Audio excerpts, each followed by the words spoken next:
built this car. It's a 1928 Hudson Woody, in which they didn't make hardly any of them, and it was a lot different because they had seats in the back, and it wasn't like this one in the factory.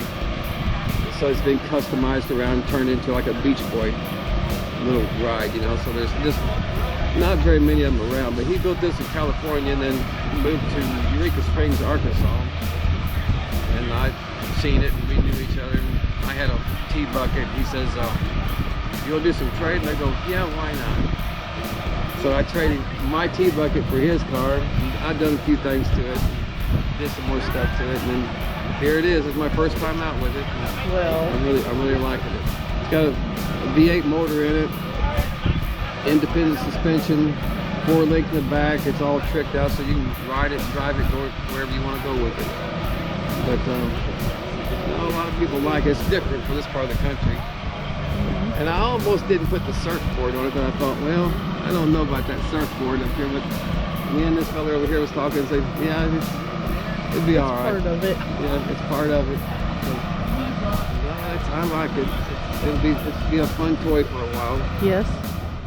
All right. Well, this is a 2020 Janus. It's a Halcyon 250, so 250cc single cylinder bike. Company in Indiana makes them. It's two guys that wanted to make vintage looking motorcycles, so it's not an exact copy of anything, but it just looks like a 1920 style motorcycle. Okay. But with a more modern engine and modern things like disc brakes. So a fun little bike, lightweight, but just looks like it's 100 years old. It's a Jerry Bickles race car, 1969 Camaro. Design performance built Brad Anderson Hemi, Thompson Motorsports, billet intake, billet atomizer injectors, Garrett turbos from Turbos Direct, M&M transmission, 2-speed 400, Neil Chance racing converters, billet bolt together lockless converter, paint by Jeff Hoskins, wired by 12-volt performance out of Australia. Best ET in mile per hour to date is 361 at 222 miles an hour in the 8 miles. We are Pharaoh's Car Club of Springfield, Missouri. Pharaoh's Car Club is an international club located in numerous countries, of course, around the world, but headquartered worldwide in Modesto, California. Pharaoh's Car Club was founded in 1948. Pharaoh's Car Club, in a sense, immortalized in the movie American Graffiti, in which the car club featured in there was the Pharaohs. Of course, that movie, a majority of it filmed in Modesto, California.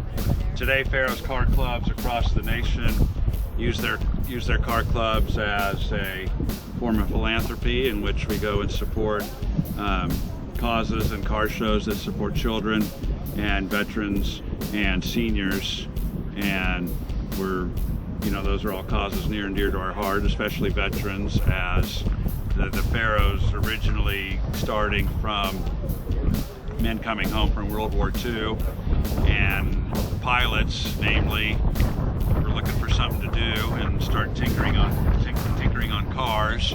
And as World War II pilots, they were known as Pharaohs, Kings of the Sky. So that kind of transferred into the love affair with fixing up hot rods.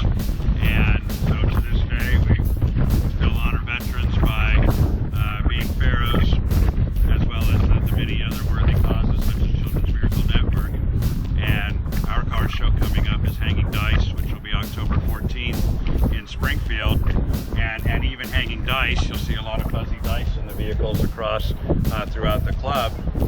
Hanging dice symbolizing what the pilots would use as a good luck charm, and they'd keep dice in their pocket. And dicey was kind of a slang term when they had to fly a mission that, caused them concern, and that mission would be referred to as kind of being a dicey mission. And so that kind of evolved into having dice as a good luck charm. And so you'll see a lot of the Pharaoh's cars using hanging dice as just another way to support those who serve. 1954 Ford F100.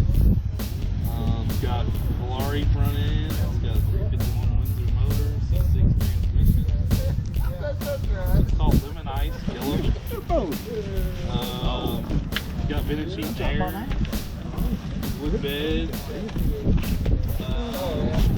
Used to be a flatbed. I think I've owned it for about 5 years now. So, well, kind of my dream truck a year. And, yeah, it's been good. It's been a lot of fun. Well, it's very nice. Thank you. Okay. Got a 1949 F1. It's actually my father-in-law. He's had it since he was a 15-year-old kid, and he's in his late 60s now. More or less given to me and my son. So we just got to take it to shows. It's got a 351 Cleveland motor in it, Mustang 2 front end, and it's got a 9-inch quarter end. So it's a lot of fun to drive. It's got an AOD transmission. Okay. A lot of fun to drive. He's had it built. That's about a 25-year build. He had it built for 25 years. My parents' car. It wasn't originally. They were in Los Angeles.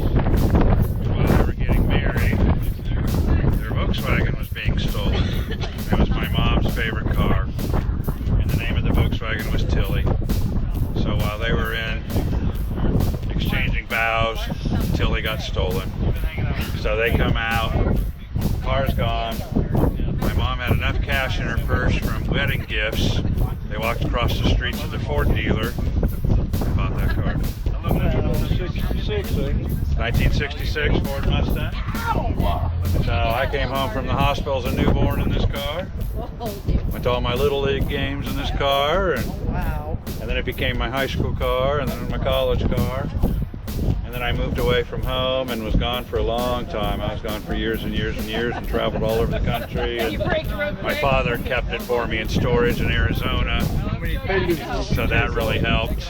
And then he brought it back to Springfield in 2014, and I restored it again for a third time, and still driving it. And my kids are counting the days until I disappear so it can be theirs. Oh, sure. Well, I just got it a week ago, but I've got a few other vehicles like this. It's a 1954 Plymouth Belvedere. The body style is real similar to the 53 before it. And so in 54, they added a little tail fin here. The front grille is just a little bit different. Beyond that, it's really the same car. In 54, they came out with a few transmission options for that flathead, which these came with, a flathead 6-cylinder. So this one, and the reason I bought it is it has a V8 stuck in it, modern day V8 from a Corvette. It's a Chevy engine stuck inside the Plymouth, and it's automatic. Okay. So whoever did this done a whole bunch of fabrication to make that fit and make sure things didn't get in the way and whatnot. And so even at that, it's got some issues that could be better. But yeah, it's a great car. I mean, I only had it for a week, but I absolutely love it. It's kind of like what I would have done with my vehicles once I finally finished with them, Right. Right. It's very pretty. Well, thank you. I like it. The color is from the factory color. It's called Coral Rose. Okay. It's a very unique color. It's a hard top because when the windows roll down, there's no post in the middle. Okay. The 4 doors, of course, always have a post in it. Okay. They use the stick shift that they use normally to change gears with the clutch. They was able to use that same stick shift for the automatic conversion. So it retains that aspect of it. It still works. I'm kind of impressed with that. Yeah. Back in the day, for emergency brake, they had a brake on the rear end of the transmission to just hold that steady, right? Keep the car from rolling. Well, when you change that out, of course, this engine transmission doesn't have that. So I was really surprised to see that they applied a modern day emergency brake system to the rear wheels, because the original rear wheels wasn't capable of having a cable to use the brake, but this one does. I'm going to find out exactly how they did that. It might be a different rear end altogether. Yeah, sure. This is a 1965 Ford Thunderbird, and it's Ford's kind of the Thunderbird is the answer to Chevrolet's Corvette.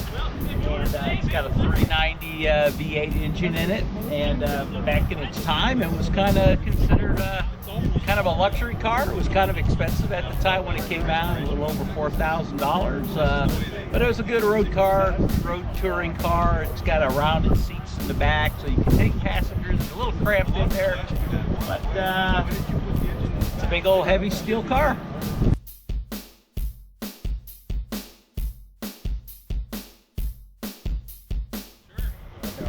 This is my 66 Chevy Corvair. I live in St. Robert, right out here to help support donations for the Children's Miracle Network. I've had this car for a couple of years. I've done some restoration on it. It's basically original. It's the 6-cylinder air-cooled rear engine. If you want to come back in the back and look at the engine, that's where all the fun is.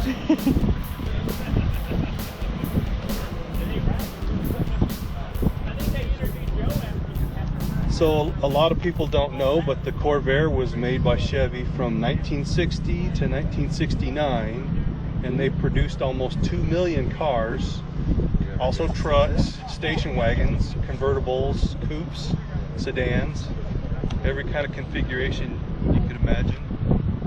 They're relatively rare nowadays, but there's a cult following nationwide. It's a lot of fun having them. Working on them, driving them, and bringing them out for people to enjoy. That's what I like. Oh, okay. All right, first off, thank you guys so much for coming out and registering your cars and making a very successful second annual car show. Truly appreciate it. Children's